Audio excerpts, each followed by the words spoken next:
Hello student, how are you? Today we will discuss second law of thermodynamics. तो बच्चों ये आज हमारा लास्ट लेक्चर है थर्मोडायनेमिक्स का। इससे पहले हमने हीट इंजन और रेफ्रिजरेटर की बात की थी। Very important question first law of thermodynamics की बात की, जीरोथ लॉ के बच्चे बात की। आज जो हमारा टॉपिक है, लास्ट टॉपिक हमारे सिलेबस का बच्चे, वो सेकेंड लॉ ऑफ थर्मोडायनेमिक्स। तो बच्चे जो सेकेंड लॉ ऑफ थर्मोडायनेमिक्स है, इसके हमारे पास दो स्टेटमेंट्स आती हैं और दोनों स्टेटमेंट का बच्चे मीनिंग जो है वो सेम है। अब वो क्या मीनिंग है बच्चे, चलो वो देखते हैं हम। केल्विन प्लैंक स्टेटमेंट बच्चे क्या कहती है। फर्स्ट स्टेटमेंट है केल्विन ने बच्चे दी थी। केल्विन प्लैंक्स ने बच्चे, ये दो साइंटिस्ट थे, उन्होंने ये स्टेटमेंट दी। उन्होंने क्या कहा कि it is impossible to construct a device, कि ये नामुमकिन बात है कि हम एक ऐसी डिवाइस को बना सकें, यानी एक ऐसा हीट इंजन बच्चे बनाएं जो ऑपरेट करे, which while operating in a cycle, जो एक साइकिल में ऑपरेट करे, will take heat from a body and convert into completely into work. But in simple मैं आपको बताऊं कि इस स्टेटमेंट का मतलब ये है कि कोई भी ऐसा डिवाइस नहीं है जो इतना कैपेबल हो, इतना एफिशिएंट हो कि वो जितनी भी हीट सोर्स से लेगा, वर्किंग सब्सटेंस जितनी भी हीट सोर्स से लेगा, उसको सारे को बच्चे किस में कन्वर्ट कर दे, वर्क के अंदर। ये इम्पॉसिबल है बच्चे। जैसा कि हमने फर्स्ट लॉ में देखा था कि फर्स्ट लॉ में जो हम हीट देते हैं किसी सिस्टम को, यानी जो वर्किंग सब्सटेंस सोर्स से जो हीट बच्चे रिसीव करता है, उसके दो हिस्से बनते हैं। एक हिस्से में बच्चे वो इंटरनल एनर्जी को इंक्रीज करता है, बच्चे दूसरे हिस्से को वो क्या करता है, वर्क डन करता है। और बच्चे अगर हम ना हीट इंजन की बात करें तो बच्चे अपने हीट इंजन में देखा कि हीट इंजन में क्या होता है कि सोर्स वर्किंग सब्सटेंस को सिंक होता है। तो बच्चे वर्किंग सब्सटेंस क्या करता है, सोर्स से हीट रिसीव करता है, यानी लेता है हीट। अब हमने उसमें देखा था कि वर्किंग सब्सटेंस कुछ काम करने के बाद कुछ हीट को बच्चे वो रिजेक्ट करता है सिंक के अंदर।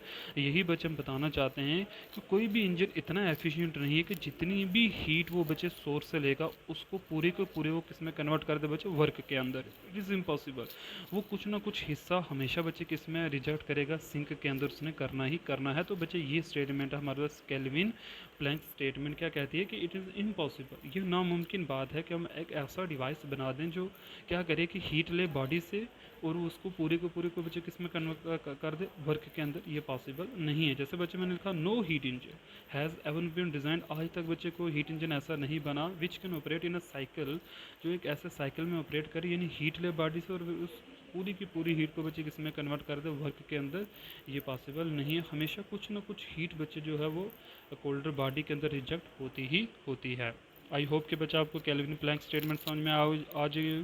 जैसे बच्चे अपने हीट इंजन की बात की तो हीट इंजन आपने अगर अच्छे से समझा होगा तो ये स्टेटमेंट आपको समझ में आ जाएगी। यानी पूरा का पूरा वर्क डन हो ही नहीं सकता, कुछ हिस्सा हीट का हमें बच्चे हमेशा कुछ हिस्सा रिजेक्ट होता ही होता है। यानी हमने बच्चे जब एफिशिएंसी निकालते हीट इंजन की हमने बात की थी, it is always less than one, यानी कोई भी इंजन 100% एफिशिएंट नहीं है। इसका मतलब ये कुछ ना कुछ हीट बच्चे वो रिजेक्ट करता है सिंक के अंदर। ओके, अच्छा बच्चे, नेक्स्ट है हमारे पास सेल्सियस स्टेटमेंट भी कहते हैं बच्चे, इसको कैल्शियस स्टेटमेंट भी कहते हैं। अब जिस मर्जी नाम से पढ़ो बच्चे।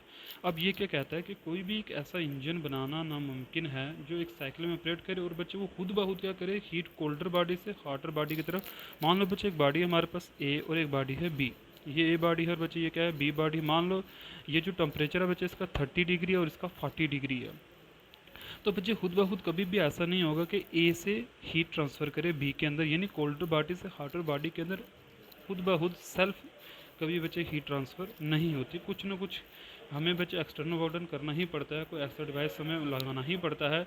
तो हम बच्चे क्या कहते हैं, यानी खुद ब खुद कोल्डर बॉडी से हार्टर बॉडी की तरफ हीट ट्रांसफ़र नहीं हो सकती है। वही बच्चे स्टेटमेंट में कहा कि कोई भी हम ऐसी चीज़ नहीं बना सकते जो खुद ब खुद बच्चे क्या करे, कोल्डर बॉडी से हार्टर बॉडी में ट्रांसफ़र करे, unless external work done is on it, जब तक उसके ऊपर हम काम ना करें। बच्चे जैसा कि हमने रेफ्रिजरेटर की बात की थी, तो रेफ्रिजरेटर में बच्चे कोल्डर बॉडी से हार्टर बॉडी में जो हीट को रिजेक्ट किया जाता है तो with the help of motor किया जाता है। तो इलेक्ट्रिक मोटर बच्चे वहाँ पर एक्सटर्नल एजेंट है हमारे पास। तो यही हम बताना चाहते हैं कि विदाउट एक्सटर्नल एजेंट ये कभी भी मुमकिन नहीं है कि कोल्डर से हार्टर बॉडी की तरफ हीट ट्रांसफ़र करे। बट बच्चे ये पॉसिबल है कि हार्टर बॉडी से कोल्डर बॉडी की तरफ जो हीट ट्रांसफ़र करती है ये खुद ब खुद हो जाती है। इसके लिए हमें कोई भी एक्सटर्नल वार्डन इसके ऊपर करना नहीं पड़ता। यानी आप अगर हार्ड बॉडी के साथ कोल्ड बॉडी लगाओगे तो हार्ड बॉडी से कोल्ड बॉडी की तरफ हीट ट्रांसफ़र होना स्टार्ट हो जाएगी। ठीक है, तो बच्चे ये थे आज का हमारा लेक्चर। ये स्टेटमेंट्स हैं बच्चे और इसमें कुछ इतना नहीं है। तो आई होप कि बच्चे आपको अच्छे से समझ में आया होगा। Okay, thank you very much, have a nice day. और बच्चे अगर क्वेश्चन है तो प्लीज़ आप मुझे क्वेश्चन पूछ सकते हो। आज ये यूनिट हमारा कंप्लीट होता है। Okay, thank you very much.